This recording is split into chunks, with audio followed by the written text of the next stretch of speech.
네, 할렐루야. 네, 오늘 2부 예배 올라오신 여러분을 주님의 이름으로 사랑하고 축복합니다. 무더운 날씨 가운데 또 한 주간도 수고 많으셨습니다. 새로운 한 주간 동안도 주님께서 여러분들의 삶을 인도하시고 또 해결해 주시고 또 평안 주시기를 소망합니다. 우리 서로 인사하겠습니다. 만나서 반갑습니다. 축복합니다.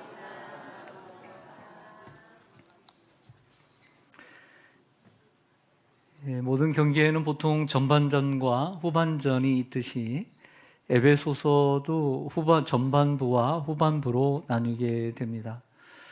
지난 시간까지 배웠던 1장에서 3장까지는 전반부에 해당을 하고 오늘부터 배우게 될 4장부터 6장까지는 후반부에 해당이 됩니다. 보통 바울의 서신은 전반부에는 교리에 대한 말씀을 해주고 있고 그리고 후반부에는 그 교리에 맞는 실천 부분을 설명을 해주고 있습니다. 사도 바울이 쓴 다른 서신도 교리 부분과 그리고 실천 부분으로 나눠지는 경우들이 있는데 몇 개의 서신을 제가 도표로 만들어 보았습니다. 로마서 같은 경우도 보면 16장 가운데 1장부터 11장까지가 교리 부분이고요. 그리고 12장부터 하나님의 자비하심으로 권하는 12장부터 16장까지가 실천 부분입니다. 갈라디아서 같은 경우도 총 6장 가운데 1장에서 4장은 교리, 그리고 5장과 6장은 실천 부분이고요. 오늘 우리가 배우게 되는 에베소서도 1장에서 3장이 교리고 그리고 4장부터 6장까지가 실천입니다. 골로새서도 4장으로 되어 있는데 1장과 2장은 교리이고 그리고 3장과 4장은 실천이고 꼭 그렇게 앞뒤로 나누어져 있지 않다 할지라도 교리만 나타나지 않고 실천까지 함께 믹스해서 말씀하는 내용들이 참 많이 있습니다. 이것을 보면서 느끼는 바는 뭐냐면 사도 바울은 의도적으로 어느 한쪽에 치우치지 않기 위해서 노력을 하고 있다는 것입니다. 성도들이 하나님의 말씀을 이론과 교리로만 아는 삶이 아니라 그 교리를 실천에 옮기는 성도가 되기를 원하고 있음을 분명히 의도하고 있다는 것이죠. 교리가 중요합니다. 하나님의 말씀을 어떻게 알지 못하고 실천할 수 있겠습니까? 하지만 똑같이 중요한 것은 말씀을 실천하는 것입니다. 지금까지 배웠던 에베소서 1장에 3장까지 이 이론에 대해서 교리가 무엇인가? 한마디로 말하자면 교회란 무엇인가? 이렇게 말할 수 있습니다. 여러 가지를 얘기하고 있지만 교회란 무엇인가를 말하고 있습니다. 그렇다면 오늘부터 얘기해야 되는 4장부터 하는 얘기는 성도는 어떻게 살아야 하는가? 또 교회 안에서 또 밖에서 성도답게 어떻게 살아야 하는가를 이야기를 해주고 있습니다. 자, 다른 서신들도 마찬가지인데요. 앞에 교리를 말하고 뒤에 이제 실천을 항상 강조합니다. 이러한 교리와 실천을 다른 단어들로 한번 생각을 해보았습니다. 보통 교리가 앞에 있고 뒤에가 실천이 있는데 이 교리를 다른 말로 할 수 있다면 이론이라고 하는 것입니다. 이론. 그리고 실천은 생활, 실천이라고 말할 수 있죠. 또 교리는 믿음의 원리를 잘 알면 다 풀리게 되어 있습니다. 그래서 원리지만 믿음의 열매도 있어야 하겠죠. 예수님께서 이렇게 말씀하십니다. 그 열매로 그 나무를 알리라 라고 했습니다. 여러분, 포도나무에서 어떻게 엉겅퀴가 나고 다른 열매가 날 수 있겠습니까? 좋은 나무에서 좋은 열매를 맺는 거죠. 그래서 교리라는 것은 좋은 나무에 비유한다면 실천은 좋은 열매를 맺어야 하는 것입니다. 야고보서의 말에 의하면 믿음이 어찌 다겠느냐, 행함이 없는 믿음은 죽은 믿음이다 라는 것처럼 교리는 믿음이라 말할 수 있고 여기에 실천은 행위라고 말을 할 수 있습니다. 그만큼 중요한 것이죠. 바울의 의도는 한쪽으로 치우치지 않고 건강한 교회와 성도로 성장하기를 바라는 마음에서 나온 것입니다. 우리가 신앙생활하면서 고민이 어디에 있습니까? 우리가 신앙생활하면서 고민 가운데 하나, 우리가 신앙생활하면서 아파하는, 우리가 가슴을 치고 아파하고 고민하는 이유 가운데 무엇입니까? 아는 만큼 살지 못할 때. 아는 만큼 살지 못할 때 나는 자격이 없다라고 생각되어질 때가 참 많이 있습니다. 여러분보다 저는 오죽하겠습니까? 강단에 설 때마다 말씀은 전하는데 말씀대로 살지 못하고 전할 때 얼마나 마음이 아프겠습니까? 사도 바울은 하나님의 은혜를 입고 살아가지만 사도 바울이 나쁜 사람은 아닙니다. 뭐 죽을 죄인도 아니고요. 도덕적으로 윤리적으로 이렇게 깨끗한 사람이지 더러운 사람이 아닙니다. 그럼에도 불구하고 뭐라고 얘기하냐면 하나님의 말씀을 알았는데 그렇게 살지 못해서 곤고한 사람이다 라고 얘기를 하는 것이죠. 저와 여러분들의 마음속에는 하나님의 말씀을 듣지만 그대로 살지 못하고 형제를 사랑하지 못하고 복음을 전하지 못하고 날마다 기도하지 못하고 하나님 말씀대로 살지 못하는 것에 대한 고민과 아픔이 우리 가운데 있습니다. 또한 교리는 잘 알고 있지만 실천하지 못할 때 우리가 고통스러운 것처럼 또 반대로 실천만 강조하는 사람들이 있습니다. 실천만 막 강조하는 거죠. 그것은 마치 실체가 없는데 허상만 구하는 것과 같습니다. 교리가 결여되어서 기행으로 흐르게 되고요. 열심은 있을 수 있으나 방향이 잘못되어 있으니 아무 가치가 없습니다. 방향이 잘못된 열심은 아무 가치가 없습니다. 실천은 교리의 결과여야 하기 때문입니다. 사도 바울이 그렇다면 후반부를 시작을 하면서 실천을 이야기하면서 열매를 이야기하면서 가장 먼저 교회에 대해서 이야기하는 것이 무엇일까? 이것이 오늘 주제입니다. 그것은 하나가 되어야 된다라고 하는 거예요. 교회가 하나가 되어야 된다. 이 얘기를 하고 있습니다. 그 하나가 되기 위해서 성도들이 노력해야 될 세 가지 자세, 세 가지 덕목과 거기에 대한 7가지 근거를 말씀하고 있는 내용이 오늘 에베소서 4장 1절에서 6절입니다. 첫 번째, 그렇다면 교회가 성도들이 하나 되기 위한 세 가지 자세가 무엇인가를 생각해 보고자 합니다. 여러분들 성경 에베소서 4장 2절을 같이 한번 읽어볼까요? 에베소서 4장 2절 시작. 모든 겸손과 온유로 하고 오래 참음으로 사랑 가운데서 서로 용납하고. 아멘. 하나 되기 위한 것으로 뭐라고 얘기하냐면 모든 겸손이라고 얘기를 합니다. 따라서 하겠습니다. 겸손. 겸손은 뭘까요? 옆에 있는 분 한번 쳐다볼까요? 예쁘게. 그분이 이렇게 대하는 태도가 평소에 겸손한 것 같아요? 안 겸손한 것 같아요? 대답하지 마세요. 사람은 속에 있어도 다 얘기하고 살면 안 되는 거예요. 그걸. 겸손은 자신을 낮추고 다른 사람의 가치를 높이는 삶의 자세를 얘기합니다. 자신을 낮추고 남을 높일 줄 아는 자세.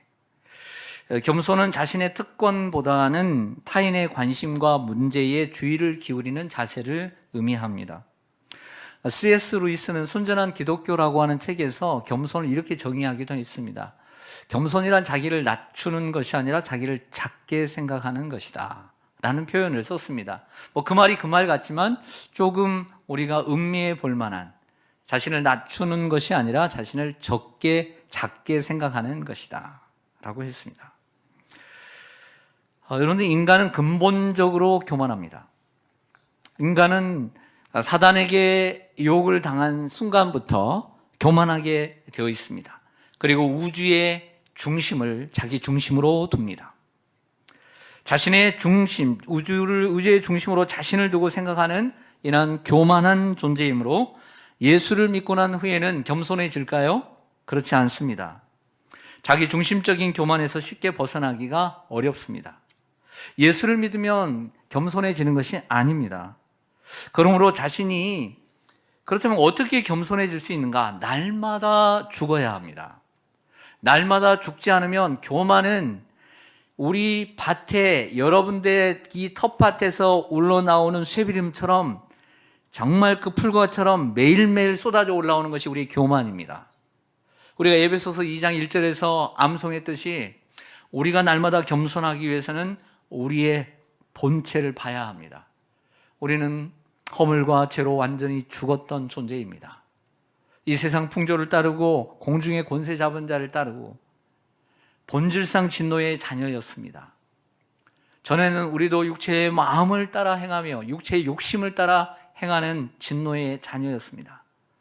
그런데 긍휼에 풍성하신 하나님이 우리를 사랑하시는 그 큰 사랑을 인하여 허물로 죽은 우리를 그리스도와 함께 살리셨습니다.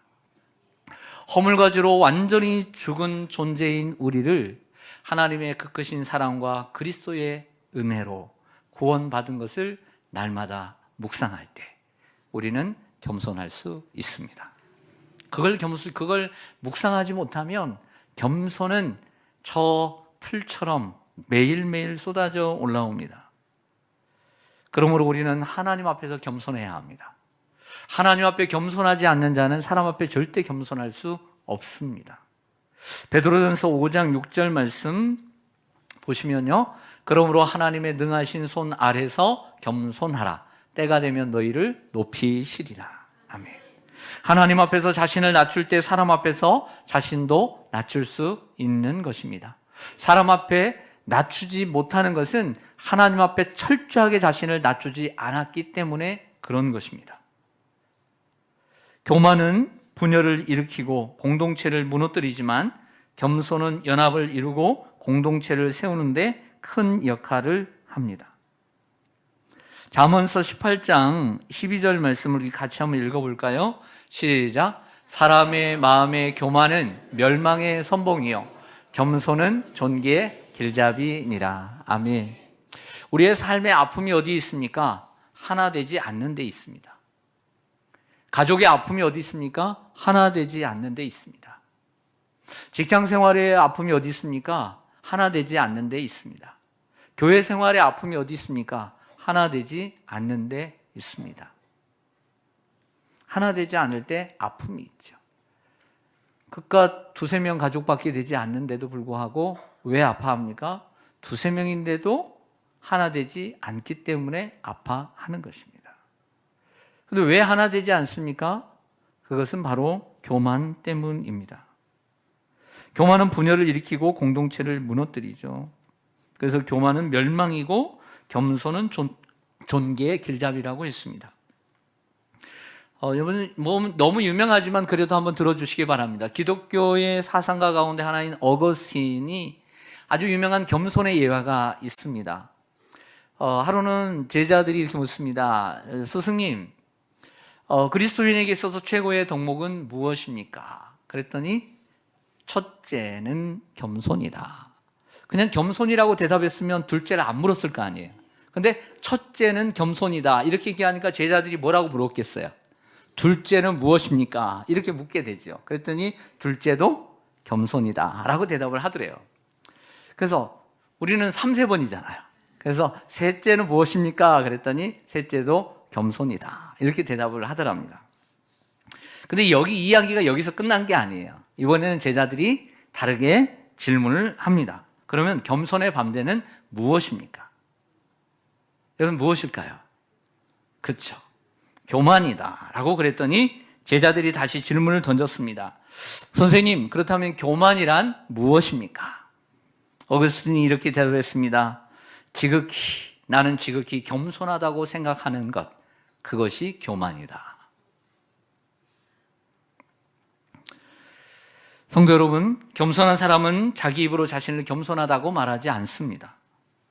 날마다 하나님 앞에서 자기 자신을 복종시킴으로 하나님의 도우심을 구하는 사람이 겸손한 사람입니다.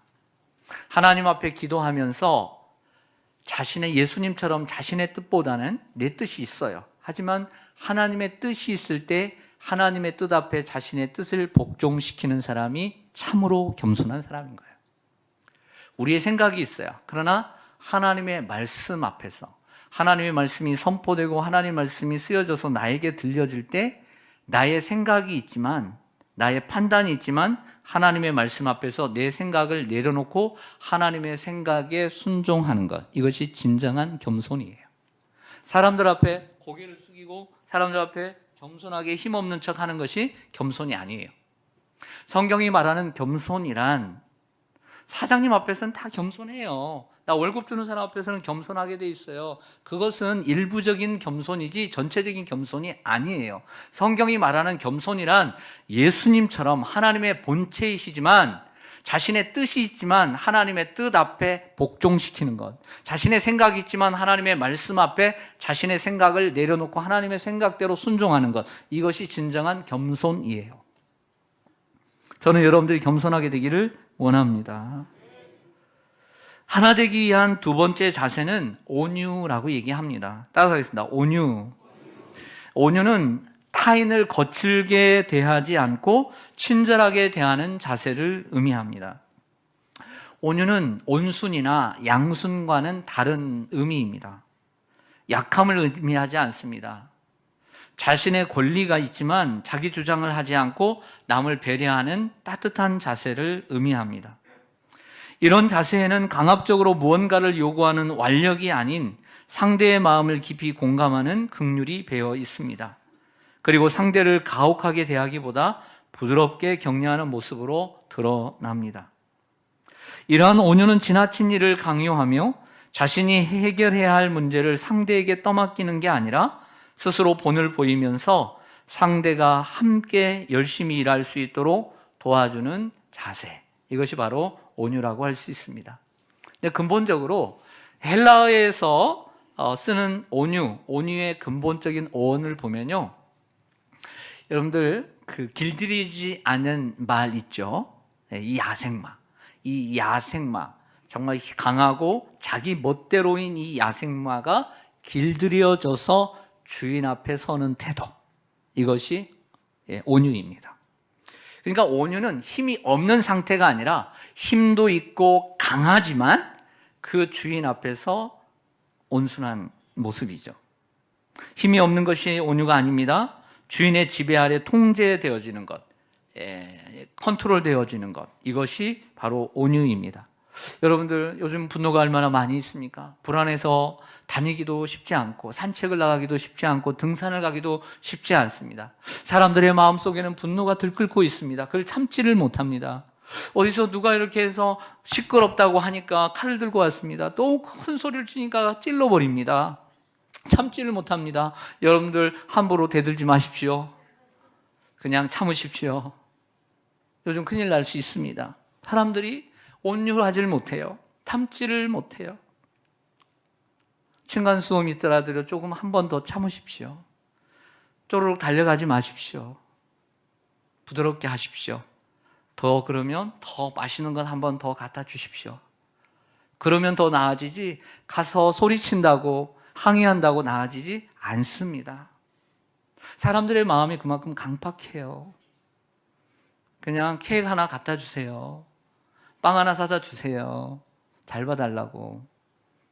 이웃이잖아요. 성경에서 말하는 온유는 우리의 성품을 하나님의 통제 아래에 두는 것입니다. 내 마음대로 내 힘을 사용하지 않고 하나님의 통제 아래에 두는 것, 그것이 온유입니다. 온유는 정말 성경에 보면 모세가 온유했다고 해요. 지면에 모세보다 온유한 사람이 없을 정도로 온유했지만 모세도 화를 내고 분노함으로 결국에는 가나안 땅에 들어가지 못하는 아픔을 겪었지 않았습니까? 참 이처럼 우리 인간은 연약합니다. 늘 잘하다가도 한번 또 실수하게 되고 잘하다가도 꼬꾸라지는 게 우리의 모습이 아닐까요? 그러나 온유를 가장 잘 보여주신 분은 우리 예수 그리스도이십니다. 할렐루야. 그분은 그처럼 강하셨지만 온유함으로 대하셨습니다. 마태복음 11장 29절에 보면 같이 한번 읽겠습니다. 시작. 나는 마음이 온유하고 겸손하니 나의 멍에를 메고 내게 배우라. 그리하면 너희 마음이 쉼을 얻으리니. 아멘. 세상에 이렇게 말할 수 있는 분이 누굴까요? 옆에 있는 분들에게 얘기해 보세요. 나는 마음이 온유하고 겸손해. 미쳤다고 그러지 그거. 누가 어이구 맞아요. 누가 그러겠어요. 안 그래요? 천사 같아도 아무리 그렇게 얘기하면 어이구 교만해 그러지. 예수님이니까 이런 얘기를 하죠. 네, 누가 이렇게 얘기하면 누가 뭐라고 가만 안 두겠죠. 사람들이 비웃을 겁니다. 근데 예수님은 나는 마음이 온유하고 겸손하다고 얘기해요. 마태복음 5장 5절을 보면 온유한 자는 복이 있나니 그들이 땅을 기업으로 받을 것이며, 온유한 자는 복이 있는 줄로 믿습니다. 그래서 사람이 살다 보면 다 갈등이 있고 아픔이 있죠. 근데 그때마다 막 내가 하고 싶은 대로 다 하고 큰 소리 치고 가정에서 화내고 그리고 막 뿌리치고 그래 보세요. 그러면 가정이 하나가 되겠습니까? 그런 마음이 있어도 온유하고 그런 마음이 있어도 또 참고 그렇게 하면서 하나가 되는 것이죠. 사도 바울은 교회가 하나 되는 길 세 번째로 오래 참음, 인내를 얘기합니다. 따라하겠습니다. 오래 참음, 인내. 인내는 타인이 잘못했을 때 오래 참고 용납하는 자세를 의미합니다. 다시 한번 에베소서 4장 2절 말씀을 읽었으면 좋겠어요. 한번 보시겠습니다. 제가 읽겠습니다. 모든 겸손과 온유로 하고 오래 참음으로 사랑 가운데서 서로 용납하고. 하나 되는 덕목을 보면 모든 겸손, 온유, 오래 참음, 사랑, 용납 이렇게 5가지로 볼 수 있지만 이 문장을 정확하게 보면 여기서 얘기하는 덕목은 3가지입니다. 앞에서 먼저 공부한 겸손과 온유, 그리고 세 번째로 오래 참음입니다. 오래 참음으로 사랑 가운데서 서로 용납하고가 한 문장입니다. 그러니까 오래 참음으로 사랑 가운데서 용납하라. 그러니까 여기에 한 묶음이 될 수 있다는 것이죠. 그래서 저는 5가지로 나누지 않고 3가지로 그 뒤에를 오래 참음으로 하나로 나눠서 말씀을 드리겠습니다. 오래 참음은 다른 사람의 약점을 사랑으로 포용하는 것이고 다른 사람의 잘못에 대해 쉽게 보복하지 않고 참아내는 것입니다. 단 우리가 착각할 수 있는 것은 나만 참는다고 생각하는 것입니다. 하지만 나만 참지 않습니다. 아내들은 생각합니다. 내가 얼마나 남편한테 참는데. 하지만 남편의 입장에서 볼 때 나도 참아요. 항상 같이 참는 거예요. 저도 여러분들을 참지만 성도님들도 저를 참아주시는 거죠. 부모는 자녀를 참아주는 거고 자녀도 부모님을 안 참아줄 것 같아요? 다 참고 사는 거예요. 맞아요, 안 맞아요? 맞죠? 그러므로 나만 참는다고 생각하면 안 돼요. 다 참고 살아가는 거예요. 여러분들의 모습 너무나 귀하고 아름다운 모습입니다. 지금 여러분들의 모습은 지금까지 여러분들이 살아오면서 참고 참은 인내의 열매예요. 참았던 만큼의 결과입니다. 그것이 자신에 대한 인내이든 타인에 대한 인내이든 맡겨진 업무에 대한 인내이든 어쩔 수 없이 해야 했던 일들에 대한 인내이든 모두 인내의 결과입니다. 우리가 하는 모든 일에는 인내가 필요합니다. 인내가 없는 게 없습니다. 우리가 교회로 올 때도 인내가 필요합니다. 아유 더워, 더 걸어서 왔는데 더워요. 인내가 필요해요. 밥을 해도요 15분간 기다려야 돼요. 인내가 필요해요. 밥도 국도요 그냥 되는 게 아니에요. 가스불에 올라가지고 좀 끌끌 끓여야지. 그래야 된장도 넣고 고추장도 넣고 이것도 넣고 좀 그래야 되지. 그게 쉽게 되는 건 아니죠. 애도 그냥 낳습니까? 10달은 내 뱃속에 있어야 낳죠. 인내해야죠. 네. 이번에 이렇게 졸업하신 분들 계세요. 얼마나 귀한 일입니까? 공부를 7년 하셨대요. 인내의 결과 아닙니까? 인내의 결과. 이번에 합격의 소식이 있었어요. 합격의 소식, 귀한 소식입니다. 인내의 결과죠. 인내의 결과예요. 얼마나 많이 참았겠어요. 그 순간순간. 포기하고 싶을 때도 많고 그만두고 싶을 때도 많은데 공부도 인내의 결과예요. 여러분들의 아름다운 가정도 인내의 결과고요. 자녀의 양육도 인내의 결과입니다. 더더욱 신앙은 인내의 결과입니다. 신앙은. 저 말씀을 좀 보실까요? 요한계시록 2장 2절에 3절인데요. 제가 참 좋아하는 말씀인데요. 예수님께서 여호와의 사자들에게 말씀하실 때 에베소 교회 사자에게 이렇게 얘기합니다. 내가 내 행위와 수고와 내 인내를 알고 또 악한 자들을 용납하지 아니한 것과 자칭 사도라 하되 아닌 자들을 시험하여 그의 거짓된 것을 내가 드러낸 것과 또 내가 참고 내 이름을 위하여 견디고 게으르지 아니한 것을 아노라. 여러분, 우리가 주님 앞에 설 때 내 수고와 행위와 인내를 내가 안다. 수고와 행위에는 인내가 필요한 거예요. 또 참고라고 했습니다. 한 번 참았는데 또 참으래요. 또 참고 내 이름을 위하여 견디고, 견디는 것도 참는 거예요. 게으르지 않는 것도 여러분들 참는 것입니다. 여러분들 게으르지 않는 것도 참는 거예요. 신앙은 결국 인내입니다. 인내하지 못하면 실패하게 되어 있습니다. 힘들고 어려울 때 무슨 문제가 있어 그래도 참고 주님 앞에 나와야 합니다. 참고 나와서 예배하고 기도하고 내 사명을 붙잡아야 합니다. 그래야 내 신앙을 지킬 수 있습니다. 힘들다고 아내를 포기하고 밥하는 걸 포기하고 일하는 걸 포기하면 나는 가정을 포기하는 것입니다. 내가 예배를 포기하고 내가 기도를 포기하고 내가 사명을 포기하면 하나님을 포기하게 되는 것입니다. 신앙을 포기하는 것입니다. 내가 하고 싶은 것, 하기 싫은 거 안 하면 내 인생을 포기하는 것입니다. 먹기 싫은 것 안 하면 내 인생 포기하는, 건강을 포기하는 것이죠. 그러므로 해야 합니다. 밥이라도 먹어야 건강을 얻고 나가서 열심히 일해야 내가 살아가고 내가 하나님 앞에 예배하고 기도하고 섬겨야 내 신앙이 있는 것입니다.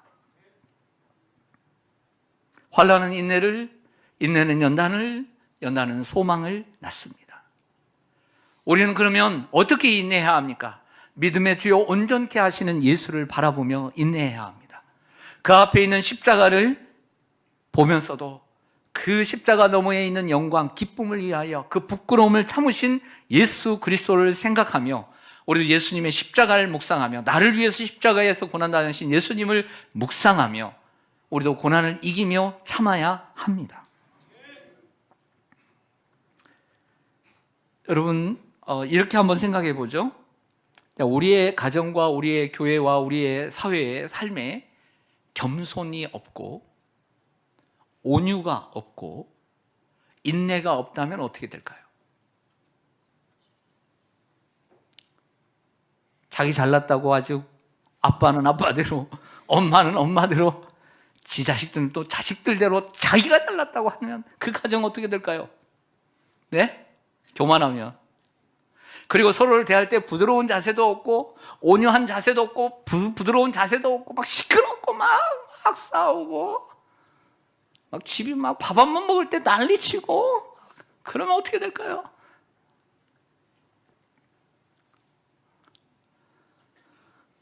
참지도 못하고 지옥이죠. 겸손이 있고 온유가 있고 인내가 있기 때문에 천국과 비슷한 그 천국을 맛보며 사는 것이죠. 할렐루야. 우리가 다 잘할 수는 없습니다. 야고보서 4장 6절에 먼저 겸손을 이렇게 얘기합니다. 그러나 더욱 큰 은혜를 주시나니 그러므로 일렀을 하나님이 교만한 자를 물리치시고 겸손한 자에게 무엇을 주신다? 은혜를 주신다. 이 겸손한 자에게 은혜를 주신다는 것은 복을 주신다 하는 겁니다. 겸손은 복이에요. 자, 온유에 대한 말씀도 있습니다. 마태복음 5장 5절 온유한 자는 뭐가 있나니? 복이 있나니 그들이 땅을 기업으로 받을 것이며 온유한 자도 복이 있어요. 그럼 인내는 어떨까요? 야고보서 5장 11절에 보라 인내하는 자를 우리가 뭐하다 하나니? 복되다 하나니 너희가 욥의 인내를 들었고 그의 결말을 보았느니라. 할렐루야. 여러분, 겸손도 복이고 온유도 복이고 그리고 인내도 복인 줄로 믿습니다. 겸손한 사람, 온유한 사람, 인내하는 사람은 복 있는 사람입니다. 우리가 사랑하는 예수님은 2000년 전에 이 땅에 오셔서 모든 사람을 대하여 겸손하셨고 온유하셨고 인내로서 대하셨습니다. 그리고 지금도 살아계셔서 내가 살아가는 동안에 특별히 내가 예수를 믿고 살아가는 동안에도 나의 부족함이 너무나 많이 있고 곤고하고 힘들지만 정말 보잘것없지만 나를 겸손하게 대하시고 나를 온유하게 대하시며 나를 지금까지 참아 주셨습니다. 그래서 사도 바울은 빌립보서 2장 5절에 너희 안에 이 마음을 품으라 곧 그리스도 예수의 마음이니 라고 말했습니다. 예수님의 마음을 본받아 살면서 한마음 한뜻이 되어 하나 되는 교회로 세워가라고 빌립보 교회 성도들에게 권면했던 것을 기억합니다. 주님이 우리를 이렇게 대하듯이 너희들도 주님의 마음을 본받아 너희 안에 이 마음을 품고 한 마음과 한 뜻이 되어 하나 되는 교회로 세워가라고 빌립보 교회 성도들에게 권면했던 것이죠. 이처럼 우리가 참된 겸손과 온유와 인내를 보이신 그리스도 예수의 본을 따라 살아갈 때 바울이 교회에 제시한 두 가지 목표를 이루게 됩니다. 그것은 사랑 가운데서 서로 용납하는 것입니다. 사랑 가운데서 서로 용납함이 이루어지게 되고요. 또한 성령이 하나 되게 하신 것을 힘써 지켜가는 결과, 목표를 얻게 되는 줄로 믿습니다. 우리가 서로에게 겸손하고 온유하고 오래 참을 때 사랑 가운데서 서로 용납하게 되고 성령이 하나 되게 하신 것을 힘써 지켜가게 될 줄로 믿습니다. 지금까지도 잘 지켜오셨습니다. 이후에도 잘 지켜가기를 소망합니다. 성도 여러분, 항상 답은 하나가 아닙니다. 항상 답은 여러 가지입니다. 우리 인생과 우리 구원의 답은 오직 예수 그리스도 한 분이지만 다른 인생의 답들은 하나가 아닙니다. 그러므로 내가 가진 답이 정답이라고 생각하면 안 됩니다. 그렇게 생각하면 자신의 생각이 옳다고 우기고 주장하게 됩니다. 겸손과 온유와 인내가 드러나는 가장 좋은 자리는 만남과 대화의 자리입니다. 여러분들, 바리새인들이요, 우리 성경의 바리새인들, 복음서 속의 바리새인들을 잘 봐야 돼요. 우리들의 모습들이 투영되어 있기 때문입니다. 바리새인들이 자신을 옳게 보이려고, 의롭게 보이려고 예수님과 대화를 시작합니다. 그러다 보니 올바른 대화가 이루어지지 않죠. 자신의 생각이 가득 차 있고 자신의 답이 정해져 있기에 예수님의 말씀을 경청하지를 않습니다. 듣기는 하지만 예수님의 말씀에 수긍하지 않고 자신의 뜻대로 행동을 하죠. 또한 겸손과 온유와 인내가 드러나는 또 다른 자리는 회의의 자리입니다. 교회에서 어떤 작은 원례나 구역이나 당회나 아니면 재직회나 무슨 회의를 할 때는 큰 소리가 나지 않도록 해야 합니다. 지나친 확신으로 자기 의견만 피력한다거나 상대를 험담하면서 관계를 무너뜨린다거나 앙심을 품고 공격하는 자세를 지양해야 합니다. 제가 오늘은 사실은 4절에서 6절까지 설교를 준비를 하려고 했는데 주보가 이미 나와서 설교를 준비하다 보니까 3절까지로 충분하더라고요. 그래서 오늘 3절까지만 제가 오늘 설교를 하겠습니다. 대신 1절로 돌아가서 오늘 마치고자 합니다. 1절로 돌아가겠습니다.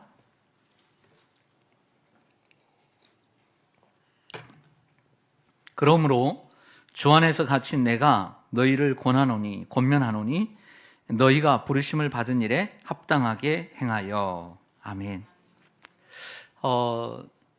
후반부를 시작하면서 그러므로 생활편을 이야기하면서 사도 바울이 에베소 교회 성도들에게 무엇을 더 상기시켜 주냐면 내가 지금 주 안에서 갇혀 있다. 내가 로마 감옥에 갇혀 있는 내가 너희에게 권면한다. 이걸 다시 상기시켜 줘요. 저 먼 로마의 유럽에 내가 주 안에서 갇혀 있다. 그러니 너희가 부르심에 합당하게 행하라. 하나님께 부르심을 받았으면 에클레시아, 교회로 부르심을, 성도로 부르심을 받았으면 합당하게 행해야 한다. 성도답게, 교인답게, 자녀답게, 그리스도인답게 살려면 겸손해라, 온유해라, 그리고 오래 참고 사랑으로 용납해라. 그래서 하나됨을 이루어 가라. 이렇게 말을 해요. 근데 저는 여기서 저 나름대로 말씀을 묵상하면서 이런 느낌을 받았어요. 그것은 뭐냐면 주 안에서 갇힌 내가 너희에게 권면하노니, 그냥 말하는 게 아니에요. 간곡한 부탁과 간곡한 권면이에요. 사람이요, 간곡하게 말하면 들을 줄 알아야 돼요. 신앙의 본질적인 부분이 아니면 얼마든지 자신을 낮추고 자신을 비우고 자신의 자존심까지도 내려놓을 수 있어야 합니다.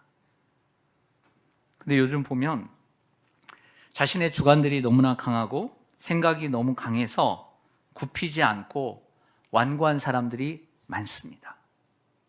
우리는 다 교만하고 완고한 사람인데 성령의 은혜를 받지 못하면 우리는 그 완고함이 하늘을 찌르고, 그리고 우리는 주님에 대한 주존심이 있어야 되는데 주존심보다는 요즘 세상도 마찬가지고 교회 안에 있는 성도들이 자존심들이 너무 세졌어요. 자존심들이 너무 세. 자존심들이. 그래서 자존심에 기스가 나면 교회도 안 나오려고 그래요. 교회도 안 나올까라는 생각을 할 정도로 생각해요. 여러분, 우리가 자존심이 상하면 그래도 직장은 다녀요. 자존심이 상하면 그래도 친구를 만나. 자존심이 상해도 다시 연애도 할 수 있어요.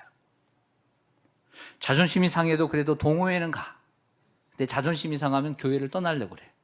그렇다고 한다면 우리와 주님과의 관계는 어떤 관계일까요? 그러면 신앙은 나에게 무엇입니까? 요즘 너무 자존심들이 너무 강해요. 저부터 여러분까지. 우리가 성령의 은혜, 하나님의 말씀 앞에 서지 않으면 우리는 세상을 내 중심적으로 살아가게 됩니다. 그러나 하나됨을 파괴하는 사람이 될 수밖에 없는 것이죠.